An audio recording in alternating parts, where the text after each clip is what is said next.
dialogue. And I think yeah, thank you. I think we lost the slides, Francesco. 1 second. Yes. So I can, first of all, thank you for taking the time and coming to this info session. I welcome you also in the name of the communication officer of this program, Rossella Miranda. The project VEREAD, as you can see from the slide, kickstarted in September 2023 in Nairobi, and is co-founded by the European Union within Erasmus Plus program. So let's have a look at the next slides. Yes, thank you. On the points on our agenda, Francesco and I will very briefly introduce you about the main goals of VEREAD. But then we decided to make our presentation more interactive. We will actually let speak the people who were part of this program because they were facilitating virtual exchange activities, and this will be the first group, or because they were students of this program. This is the second group. And finally, we will have Father Innocent Magagna, from Tangaza University College, with whom we initiated the program VEREAD, who will speak about university, why is good for universities to join VEREAD. Finally, Francesca and I, we will give you a brief review of the modules and courses for next semester. And please bear in mind that we can always co-design with any one of you interested other additional courses, short programs, webinars, and so on. We will come to this later. Next slide, please. So what is a VEREAD? We have already said VEREAD is an academic exchange program between European and African universities and institutions. Our aim is to promote intercultural and interreligious understanding, and we do so by engaging the youth in a virtual dialogue and an interactive virtual exchange about religion. VEREAD, though most of our VEREAD activities happens online, is more than online learning. Its focus, it's really on student-centered activities. You will hear from the students today. And these activities are always co-designed by different partners of the consortium, of the member of our consortium. So we always try to have at least one European and one African partner. And the programs are so co-designed in a way that they address the specific needs of emerging really from the context in which the partners operate. Now, why do we wanted to start a program of virtual exchanges on religion and specifically on Africa? Because unfortunately, we all know that many of the conflicts and the challenges the world is facing today are caused by the abuse and violation of religious principles, and also by their distortion and manipulation.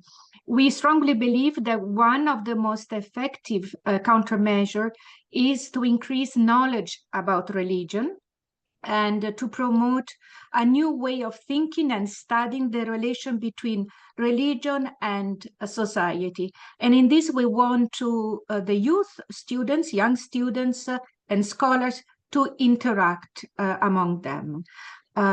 As we cannot overlook religious changes, we also have to pay a closer attention to the continent where most religious changes are happening, which is Africa. Africa, as you know, it's a multicultural and has a multicultural and multi-religious environment. And in the future, will deeply affect the world religious composition and also its religious expression. Already in 2016, almost 30% of global Muslim population came from Africa. And by 2030, Africa will have more Catholics than Europe. Now, we cannot deny that in this continent, sometimes religious differences have assumed importance as a source of conflict. But on the other hand, we also know that Africa can offers plenty of lessons and experiences that can be used to inform in a positive way, in a peaceful way, the relationships religions try to establish all over the world. So now this is why focus on Africa. Please, Francesco, you go to the consortium partners.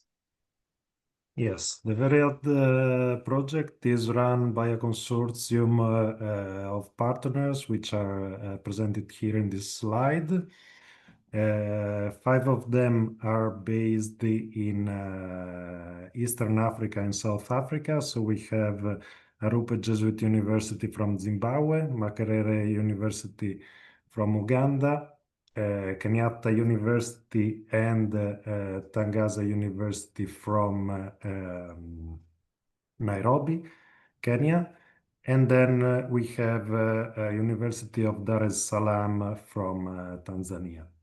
And then we have a South African partner, the University of KwaZulu-Natal, and 4 European partners, which are us, FSCIRE, the Foundation for Religious Studies, based in Bologna and Palermo.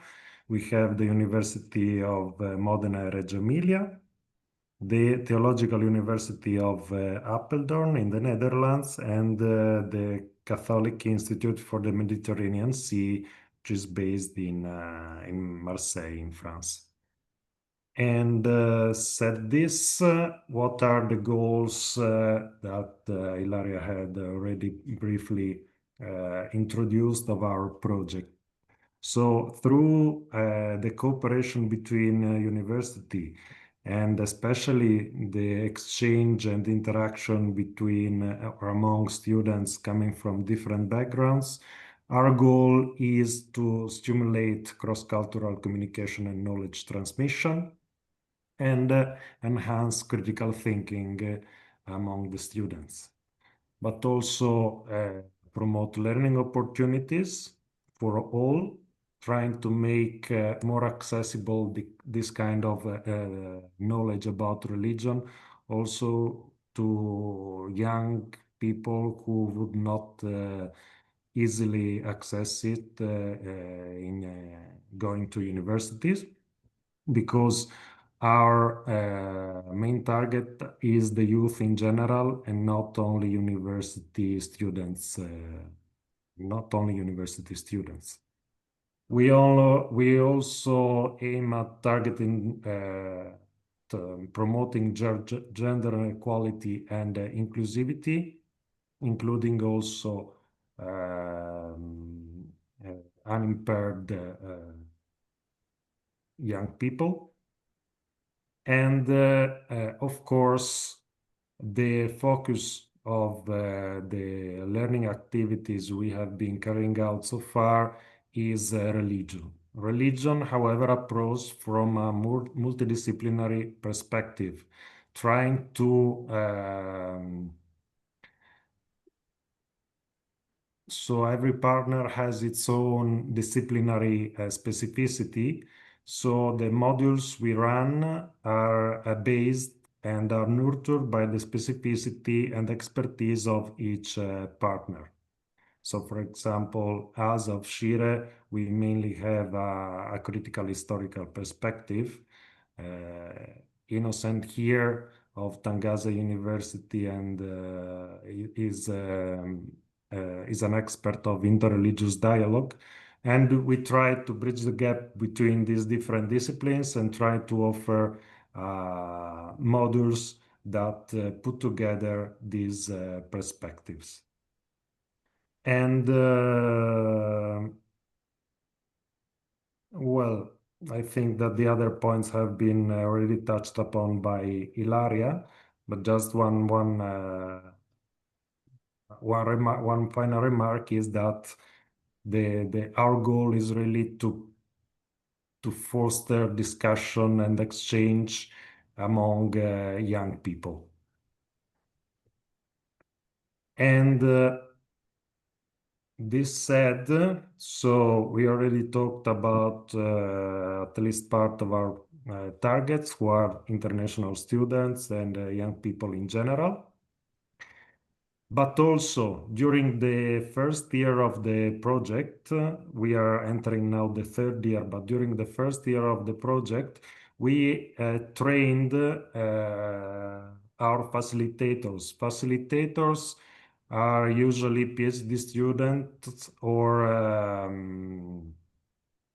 researchers in their at the beginning of their career, and these have been trained by experts in online pedagogy and e-learning in order to be better equipped to provide guidance to the students involved in our activities. And our third target are, of course, new institutions, because you might be here today as a representative of a university, and because you might be interested in joining the consortium in our activities, and this is also and this is an important part of our of the third year of our project, meaning the expansion and the inclusion of new partners. Said this, I'd like to leave the floor to our facilitators, or at least to two of them. And the first one, Lauren, if you're ready, would be you, who is a PhD student from the University of KwaZulu-Natal in South Africa. Lauren, the floor is yours. Yes, good evening, everyone, or good morning, depending on where you are in the world. So I'm Lauren, and I have had the incredible honor to facilitate the discussions in the modules that we offer. And I'd just like to talk a bit about that experience. So for me, the facilitator's role is almost the heart of the program. And if you use the head, heart, hand model, the head is normally the materials and the lectures and the inputs that come from experts in the fields or in different courses and modules.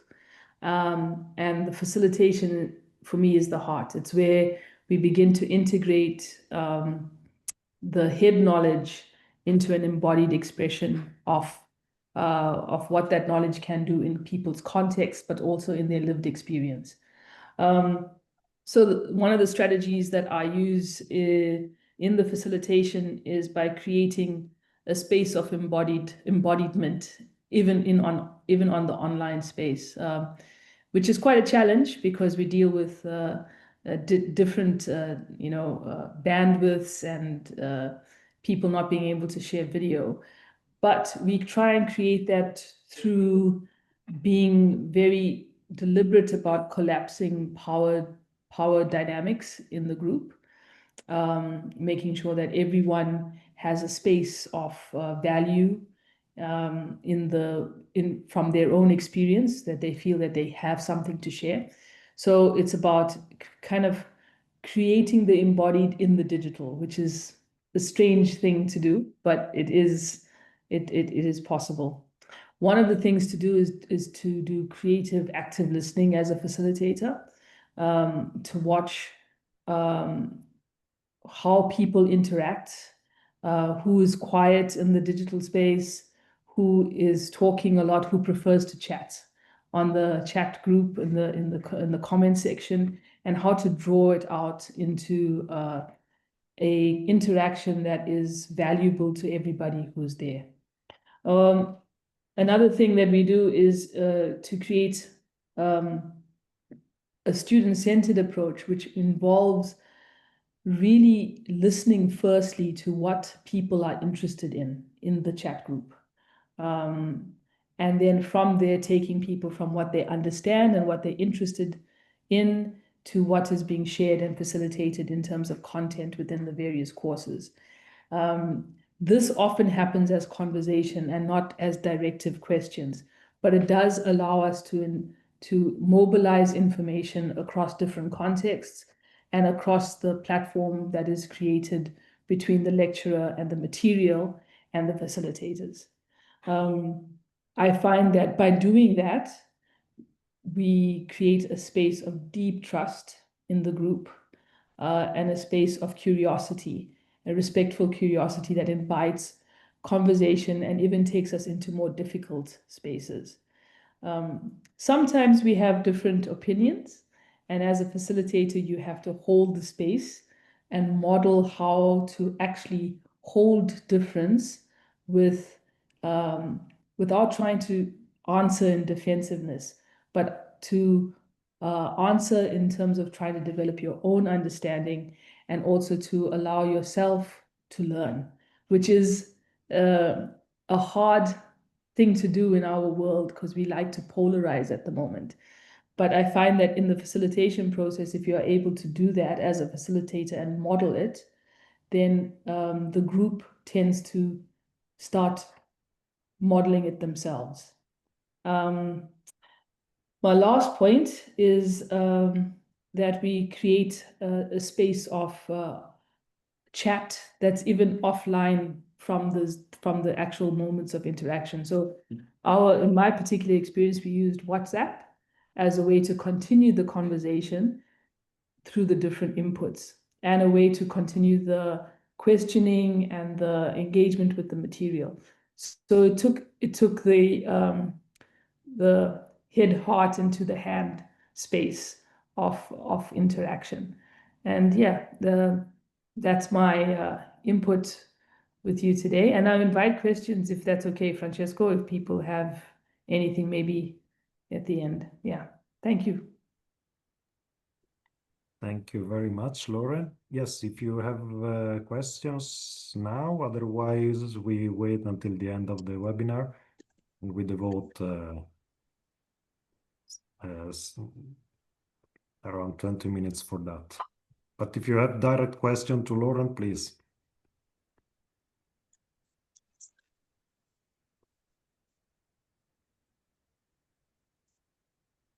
No.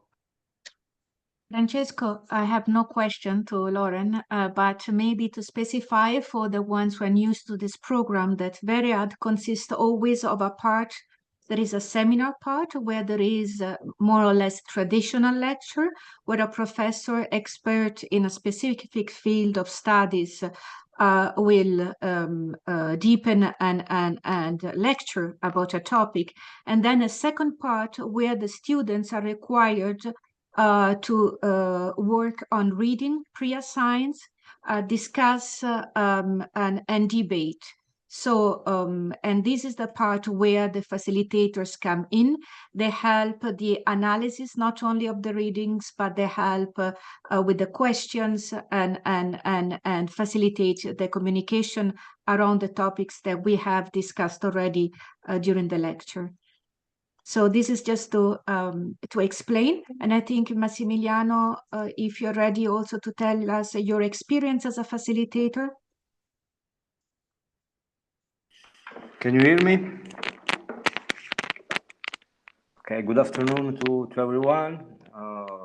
I would like to give you a more deep reflection of my experience, but I am on the last days before the presentation of my thesis, so I will be brief. First thing, I truly think that VEREAD project was an enriching experience for all the community, not only for the students, but for the facilitator and the professor too. I had some previous experience in teaching in the secondary school in Italy, in presence, and it was very different, the approach, the methodological approach from the live lesson, but we were the pioneers of the VEREAD project, and after a brief period of training, we can make a proper way to make the virtual exchange.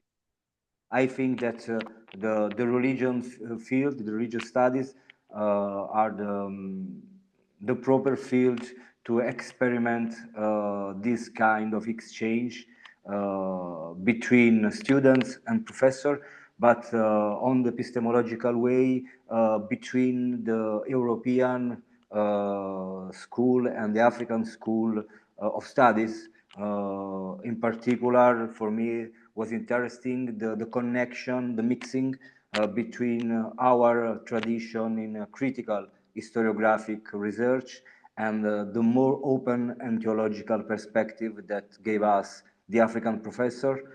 And maybe after 1 year of session, we are already on a new level of consciousness, of knowledge, thanks to the lesson. And I hope that in the future we can empower this kind of perspective. That's all. Thank you. Thank you very much, Massimiliano. And before moving to the students' part, I'd like also to add to what Ilaria and I said, that it wasn't only the facilitators who were trained in this online pedagogy style, it was also the lecturers, because they needed to adapt their way of teaching to a new online setting. And for some of them, it was difficult at the beginning to reinterpret their role. But I think that after 1 year, we can say that the project was successful in this. And said this, sorry, I leave the floor to Kaylin, who is one of the students who participated in a workshop titled "Is Religion a Colonial Construct?" Where we introduce the ideas related to post-colonial and decolonial thinking, and we try to apply them to the study of religion. Kaylin, I'd leave you the floor. Thank you so much. First of all, I'd like to say good evening or good afternoon to everyone. Thank you for this opportunity, for allowing me to speak with regards to my experience to this workshop. Just to give you a bit of a background to my research, I am an honors student at the University of KwaZulu-Natal in South Africa.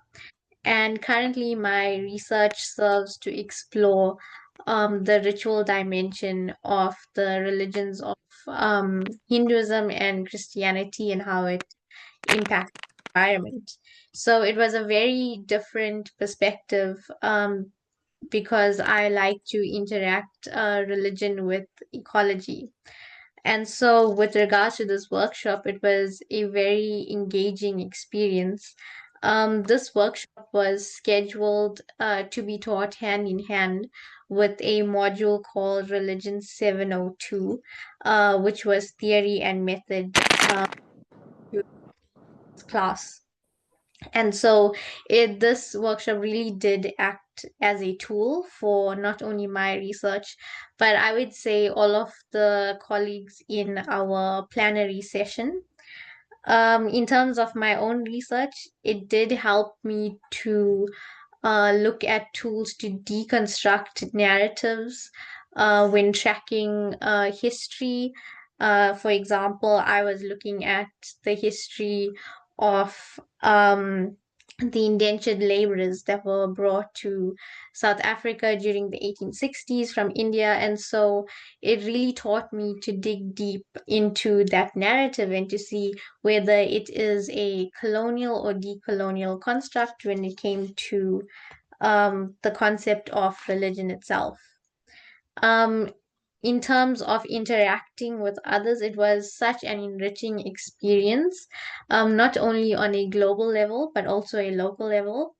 Um, in terms of my group and my facilitator, how it went about was when we were split into our plenary sessions, we would be given questions to answer. And that really fueled conversations and debates that spoke to each of our research. And so we got to learn about each other's work. And we spoke so much in our plenary session that we actually would run out of time every week. And so what my group and I decided to do was we also created a separate WhatsApp group, and we would have separate Zoom sessions in which we all spoke. I think the last Zoom session that we had was over an hour or 2 hours. And we spoke to each other and fueled each other's research. And the colleagues did send me papers and articles that would help my research, and it really did. And so it was a good interactive session that not only spoke to the debates and the questions of this workshop, but it also spread um, to outside of this workshop, which was really, uh, really engaging. And it was such a great opportunity once again for this created space and to really dig deep into the theory and method that fuels research, and to look at the decolonial perspective and to change the narrative when it comes to research for this Euro-African dialogue. Thank you so much for this opportunity to speak. And if there are any questions, I'm free to answer them either now or after this interactive session. Thank you so much. Thank you very much, Kayleen. I think we can leave all the questions for the end of the webinar. And now I'd like to leave the floor to Matteo, who is probably the student who attended many of our modules. So I don't know which one he will talk about. So Matteo, I leave you the floor. Okay. Good morning. I'm Matteo. I'm from Italy. I graduated in history and anthropology, and I conducted some research on the Catholic missions in French Sudan, in present-day Mali, during the period of the colonial rule, of the French colonial rule, and also on the relationship between the missionaries and the locals. So during the last academic year, I attended 3 modules of this virtual exchange program. The first one was a specialization course, context, sources, and methods for the critical historical research and discussion of religion. And the other 2 were 2 seminars. The first one was about the methodology of research in religious studies, and the second one was is religion a colonial construct. So these 2 courses were extremely helpful for me, in particular from a methodological point of view. In fact, they give me some tools to continue my research, since I'm dealing with a context which is quite complex from a religious perspective, because it's a context where Christianity encounters also Islam and African traditional religions. So these modules offered me some very interesting insights. I can cite some of them. For example, the importance of understanding the cultural specificities of the context that you want to study as a researcher, including, for example, traditional religion, the local traditional religion, but also the value of using many different kinds of sources, of historical sources, like, for example, when possible, oral sources. The third module, in particular, the module focused on the coloniality, was very relevant for me because I usually work with sources that are written by European Catholic missionaries that were writing during the colonial period about an African context. So these sources obviously contained strong biases that were linked with the religious, the cultural background of the missionaries, of the author of these sources. And so personally, I think that these kind of sources are usable only if we can critically analyze them with an awareness of the colonial perspectives. In the end, I also want to add that this program was also very enriching, not only from an academic point of view, but also from a personal point of view, because it allowed me to connect and to interact with researchers and with the students from many different academic backgrounds, and also from different parts of the world during the group activity, during the group activities, this kind of activity. So I thank you again. I thank you again to give me the opportunity to speak here. Thank you. Thank you very much, Matteo. So after the facilitators and the students, now it's the turn of the institutional perspective. So we have Father Innocent Magania from Tangaza University, who will speak a little bit about what his institution gained from this cooperation. Well, good morning and good afternoon to you all. So thank you very much for this interactive session on VEREAD.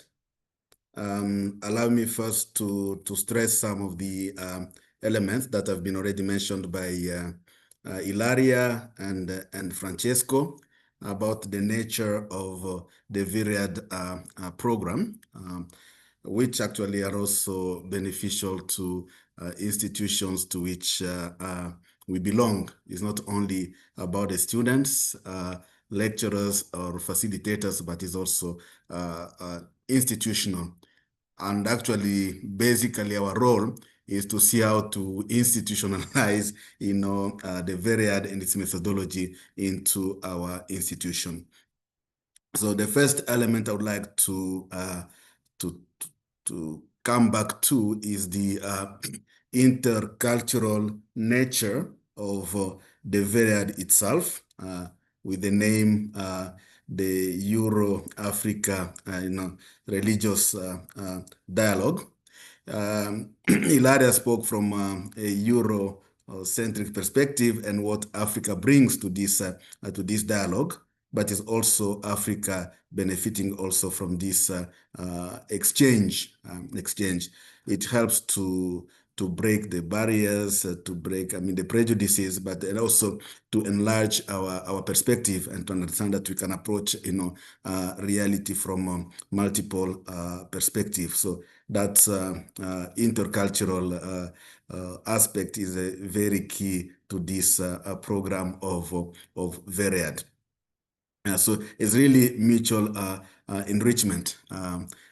How many times did I hear that, European, students have appreciated, for instance, the course on African religion and African spirituality, because that perspective is not, it is there, but maybe from a different perspective, but also bridging the theory and praxis. We come more on from the practice of interreligious dialogue, not only just, library knowledge about religions, but real interaction between, people of different religions. So that is one element. The other element, which is very, very strong here, is about the interdisciplinary nature of the program itself. As Elijah said, we come from the various, disciplines, theology, religion, history, education, interreligious dialogue, and that really makes the program quite enriching for both, students, lecturers, and facilitators. So on institutional level, what I would like to stress is the importance today of what is known as a global partnership. I think that is the strength of this program. As Institute of Interreligious Dialogue and Islamic Studies at Tangaza, we are the first beneficiary of this collaboration, which started between the Foundation for Religious Sciences in Bologna and Tangaza University. And I can see here Remy, I think probably Reginald also Cruz is around where we started from. Yeah, it was really started between Fushire and Tangaza, and it grew up. And then to this common collaboration, to responding to a call together, which this of VEREAD, which would not have accessed alone. Yeah, because the nature of these calls today is about partnership. Yeah, especially those which come from the European Union. It's a European institution together with other institutions. They mark those institutions, either Africa or Asia or South America, and so on. And that was easier for us as an institution because we had already a relationship, a partnership between Tangaza and Fushire, and we brought together all our friends, our friends. It was easier to bring all these universities together. Yeah, so the more I engage with VEREAD, the more I understand now this is the way to go, the global partnership. Yeah, hence a very strong emphasis and appeal to join such kind of, because it's really beneficial, and especially also in terms of accessing fund. An institution alone, it's very, very, very difficult to access fund.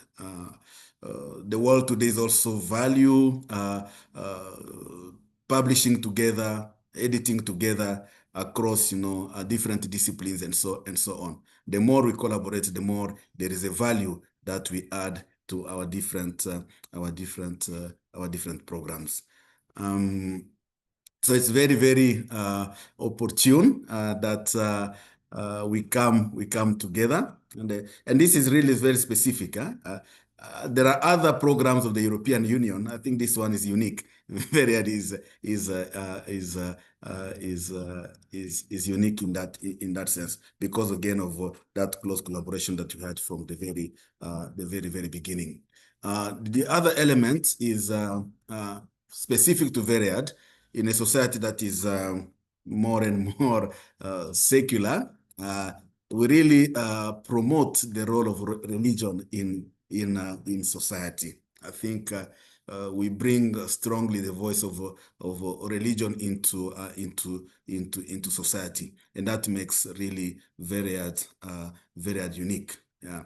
So this gives us opportunity now and in the future for research together, for publications, and even developing programs together. Thanks also to the, let's say, to the COVID, which has really allowed us now to go virtual. Yeah? Most institutions now are developing programs online. Through online distance learning, although VEREAD itself, by its methodology, is not just like any other online distance learning, but the current situation offers us lots of possibilities of collaborating in terms of research, publication, and also in terms of developing programs that address the needs of our society today. Yeah. which otherwise would have been very difficult because of financial situation that students cannot move, even lecturer cannot move, but we can achieve a lot. We can achieve online. Lastly, is also the opportunity for those who cannot really access education. They can easily also access education through online interactions and online programs. What I would say really in terms of institutional benefit is really global partnership. The more we come together, the more we are strong, the more we can access, funds for our different, programs, because we come with our strength, a different perspective, and so on. And I think that's the main strength of this program. So that's what I would say. Thank you very much, Innocent. Now, after you told what you said, I think we will be having a lot of requests from other institutions. No, thank you very much for your perspective. As you know, we value so much our collaboration, and maybe to give you some practical examples of what we will do next semester, Francesco, if you can share the slide about the different modules we have foreseen for this academic year, meaning starting already, some have already started now. So first of all, as already told you, we had last year some different modules. And as you can see, some of them were semester-long courses, some of them were short seminars. We also had conferences. We also participated in training programs for teachers of high schools and educators. We organized executive programs. We will organize also next year a variety of programs, and it really depends always on the interest of the institution or university joining in. All these, the courses, if you can go to the next slide, Francesco, for the new ones, all the courses we offer next year, and this is just a start because we are open to design new ones with new partners, are open and free of charge to everybody. And usually students get a certificate of attendance or credits when the partner institutions agree. So we will again repeat the workshop on Is Religion a Colonial Construct? We will be this time from the practical level, we will go from the theoretical level of the discussion, we will go more into the practical aspect of what does it mean to have a decolonial perspective in the field of research, in history, in theology, and so on. We will cover history of Christianity in the form of Catholicism, African Christianity, African traditional religion, and Islam. The second course that we, and usually is Religion a Colonial Construct, is foreseen for students who are already in a graduate program, so graduate program, graduate studies, or PhD studies. This is, it's open to anybody, but sometimes the readings they have to work on, they will be a little bit overwhelming for students coming from undergraduate studies, but obviously it's up to the students to decide. Women and Religion is a big project. We have with a lot of colleagues and women professors here also online. I know there is also Professor Filomena Mwaura, the expert of African Instituted Churches in Africa in general. And we really wanted to have a different approach and focus on the aspect of the role and agency of women in all the different religions present in Africa and in Europe. So we will go, look at the historical trajectories, but also theological trajectories. So again, this is interdisciplinary and a comparative between Europe and Africa. A third specific module is Religion and Witchcraft. There was a lot of discussion about this course among our colleagues, has been initiated and proposed by African colleagues. And we are really interested in taking part into it. As Europe, we know religion and witchcraft as something belonging to the past, but the discussion is still very present. So we are looking forward to exchange ideas with our African colleagues. We go to the next courses. Then another course that we have already had last year is about African philosophy, religion, and culture and contemporary issues. This is a very interesting course because when we speak of African religion, we take the whole continent. But you will see in this course, we have very different perspective. We have perspective from East Africa, from Zimbabwe, and from Tanzania and South Africa. So again, it's African philosophy, but we give you different perspective within the continent. And then Francesco? Yes, then there will be the colleagues of Kenyatta University and the University of Dar es Salaam who will carry out this shorter workshop on environmental ethics in African thought and praxis. As you can see, and as Ilaria said, each module is very different, not only in terms of contents, but also in terms of structure, length, and time and duration. Then many partners, including us from Shire, will start a conversation soon about this idea for a semester-long course, which was proposed by the colleagues from Tangaza University, and maybe Innocent here can say something more about this. But this is something that we still need to develop. We only have a concept note from where to start, but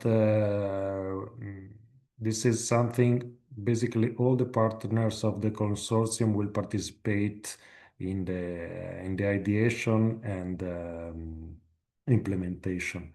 Innocent, I don't know if you want to spend a few words on this.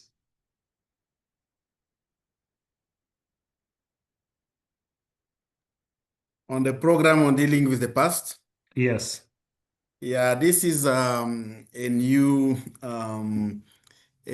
program that we have actually we have launched already in terms of practical engagement, and also from an inter-religious perspective. We've realized that how much baggage we carry with us from the past. And so in order to foster religious coexistence and collaboration together, it's very important to deal with some of these issues which are still an obstacle to interreligious dialogue and peace and social cohesion today. As you said, it's really, I mean, as a course, that would be the first time that we are really offering a course in terms of academic course, but already we have engaged the youth in various parts of Nairobi, mainly those who are coming from slums, from Kibera and from Gong, but we are also in Mombasa, where the youth, they really play a big role, and sometimes they can be manipulated and used by different groups because of their on religious ground. So the more they engage into dealing with some of these issues of the past, they will be enabled to live peaceful together and collaborate together. We have also in the west part of Kenya, in Kericho. So it's quite an interesting and exciting program. And as a result of that experience, then we are going to bring it as a course, and we'll see how the response that will be. But from what I see, I hear, I've participated in some of those sessions. It's really quite interesting and quite engaging program. Thank you very much. And then we have a seminar on critical historical approach to the study of religion. This is something we have already done during the past academic year in different versions. We experimented a semester-long course which provides students in their BA or MA with the practical tools to study religion from different disciplinary perspectives. Then we developed a shorter seminar on the historical methodology. And as a third experiment we just finished was almost semester-long course where we try to provide students with the methodologies to carry out research from from two different disciplinary perspectives, the theological one and the historical one. So from these very different experiences, we'd like to develop a new seminar which will be carried out during the next spring. And then during this last year, this third year of the project, we are also interested in organizing shorter activities, which could be half day long or 1 day long or 2 day long, in order to answer to the specific needs of of all the partners, and to put at their disposal the expertise of the other partners. So, for example, if there is a partner who is expert on a topic, and the students of my institution would benefit from becoming familiar to that topic, we are thinking of organizing these shorter activities where we have this knowledge exchange between the institutions. This said, Ilaria, I leave you the floor again. Thank you very much, Francesca. Yes, maybe to give you a practical example of this kind of short webinars, we know that sometimes universities have already have their syllabus, so the courses are in place, and usually the structure is the traditional one. But in one specific case with two Italian universities, there is a professor who does a course on global Christianity in a classroom with the students in a traditional way. And then we come as VEREAD, we open a kind of a window for 1 day. And for instance, in the course about global Christianity, we will interact, teach and lecture about Christianity in Africa. In the second semester, with two other Italian universities, they will deal with the topic of Christianity and racism, mostly in Europe. We will open another window and we'll do a webinar on Christianity and racism in Africa. So we will cover the case, obviously, of South Africa, apartheid as a form of discrimination, but also Rwanda, a genocide, and so on. So just to give you another example of the multiple forms of cooperation and partnership we are open to. So with that, I think our presentation is done, is finished, but we would love really now to listen to your questions. And if you require more information, please feel free to raise your hand and ask your question. Thank you very much, everybody, students and facilitators also, for interacting with us during this info session.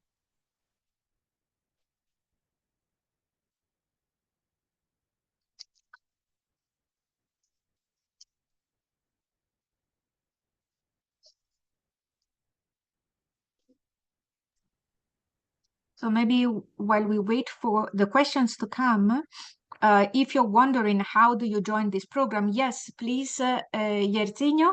Yes, first of all, nice to see you after emailing you. Thank you, please. Thanks, Ilaria. Really, my heartfelt thanks to be brought